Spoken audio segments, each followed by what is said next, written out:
everybody, it's Lady Mal again. I am still sick as a dog, congested, headache, the whole nine yards. But I'm kind of sick and tired of laying in that bed back there, so I figured I'd do something productive. Um, you know, so why not make another vlog? I've actually gotten a couple of questions over the last couple of days about collars and how I feel about them, about wearing them, and the whole nine yards. So I'm going to go into what I know about them and then what my opinion, personal opinion of them is.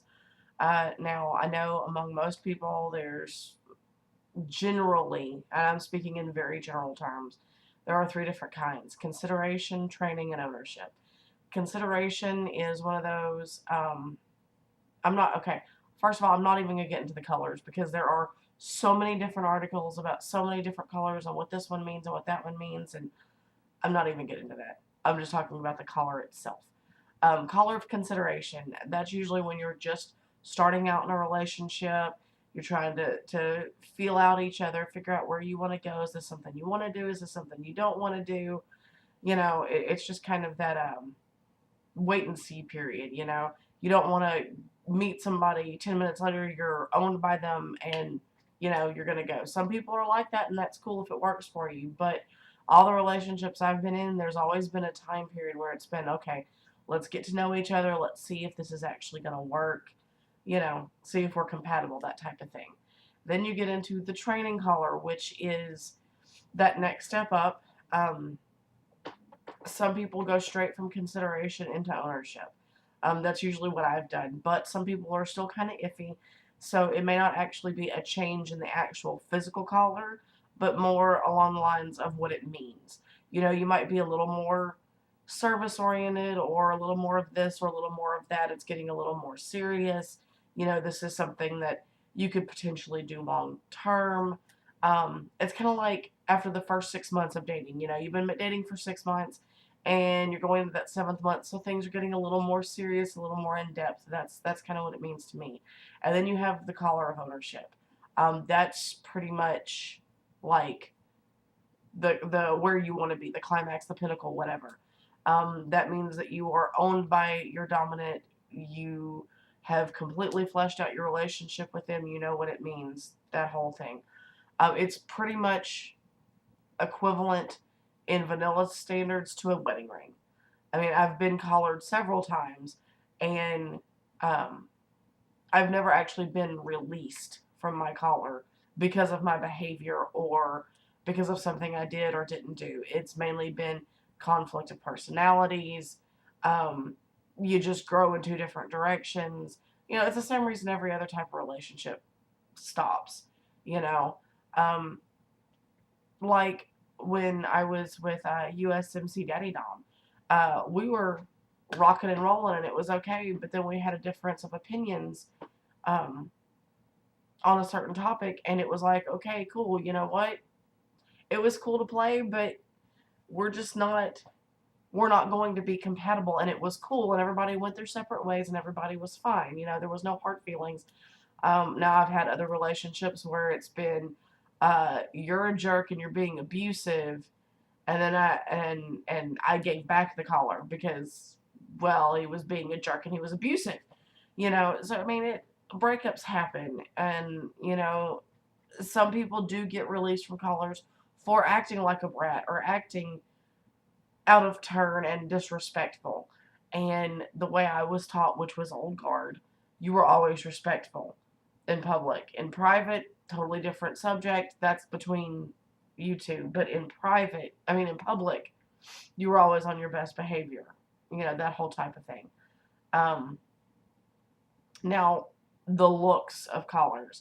Now, if you're like me, who lives in the belt buckle of the Bible Belt, um, if you walk around with a collar on, people are going to think two things. Either one, you're a freak, or not so much a freak, but more like devil spawn, damned, that whole thing, or that you're into the whole goth emo thing. And don't even get me started on that. Yeah, I understand there's goth and they wear collars, but oh my god, don't I just that's a whole nother vlog.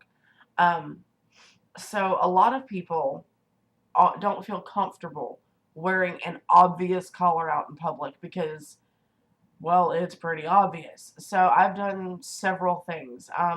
I had one that was an anklet, and I only wore it when I was with that top for obvious reasons, and he understood. I mean, he's from the same area, so it's pretty obvious.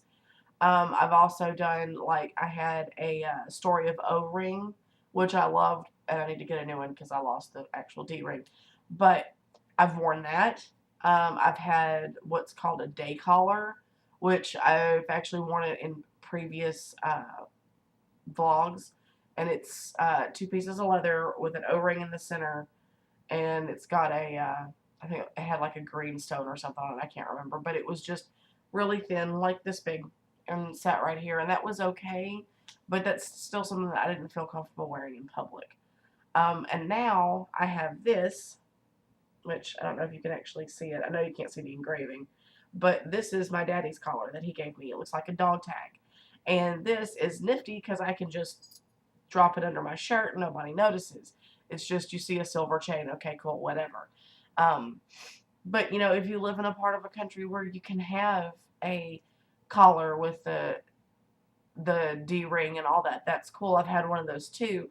But again, I can only wear that to play and in private because obviously if I walked outside with that, I would probably have a bunch of people trying to exorcise the demons. And I don't have the patience for that. It's just kind of annoying. But anyway, what you and your dominant decide to be your collar is totally between y'all. Um, I've seen everything from rings, belly chains, anklets, bracelets, slave bracelets, collars, um, pretty much you name it, I've seen it. I've seen earrings, I've seen belly rings, nipple rings, chains, whatever. I've seen everything from the very demure and unobtrusive to the holy crap, you should be holding a sign that says, hey, I'm a submissive and I'm owned. It just depends on what part of the country you're in and what you're doing. Um, so yeah, it's just different for every relationship. It just depends on what your dominant wants and what is viable. Are you a 24/7 slave in and out of the bedroom? Should you be wearing a collar all the time, or are you in a place or a profession that you can't?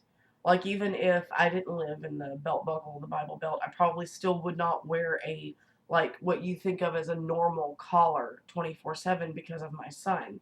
I mean, I'm not embarrassed by it, but he's 10. He doesn't really need to be exposed to that yet. Um, just like I don't play at all in front of my child.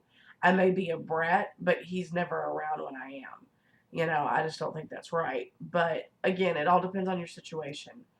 Um, I don't think you absolutely have to have a collar to be a good submissive.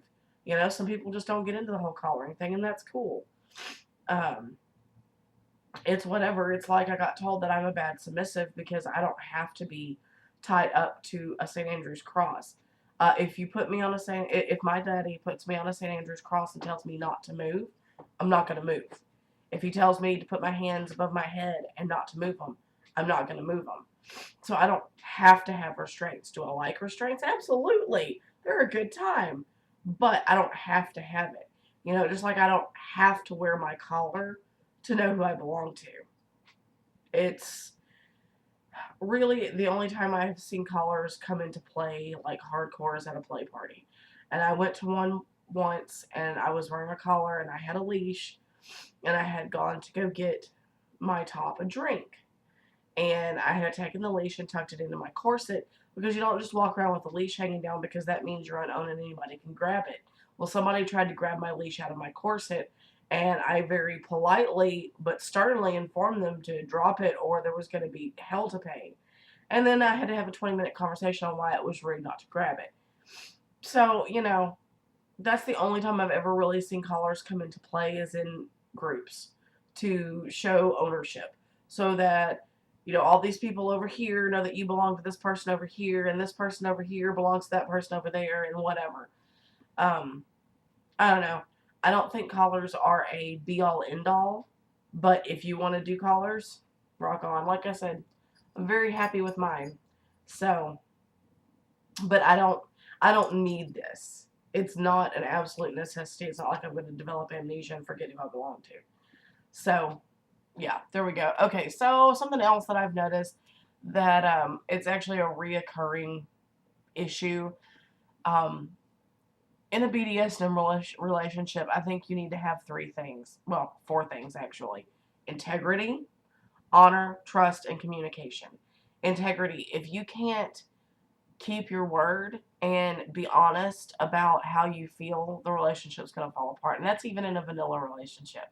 You know, if you say one thing but mean something else, it's going to come back to bite you in the butt in the end. Honor. If you say you're going to do something, do it. Don't flake out. Don't come up with 100 excuses about why you didn't do something. Just be truthful about it. Trust. This is a two-way street. This is both for submissives and for dominants. You have to trust each other. Because if the submissive doesn't trust the dominant, then the whole scene's going to fall apart. And if the dominant doesn't trust the submissive to do what they're supposed to do, the relationship's going to fall apart. It's really kind of simple. And communication. I can't stress communication enough. I think I mentioned communication and at least once in every one of my vlogs. You have to talk to each other. Or the three of you if there's more than one, or four of you, or whatever. There has to be clear and open lines of communication. Otherwise, people are going to get jealous, people are going to get confused, people aren't going to understand, and things are going to fall apart. Um, so yeah. I really think that's about all I've got. I am working up a sweat sitting here, so I think I'm actually starting to run a fever. Yay. So I'm going to cut this short, and I will see y'all later. Mwah. Love y'all. Bye-bye.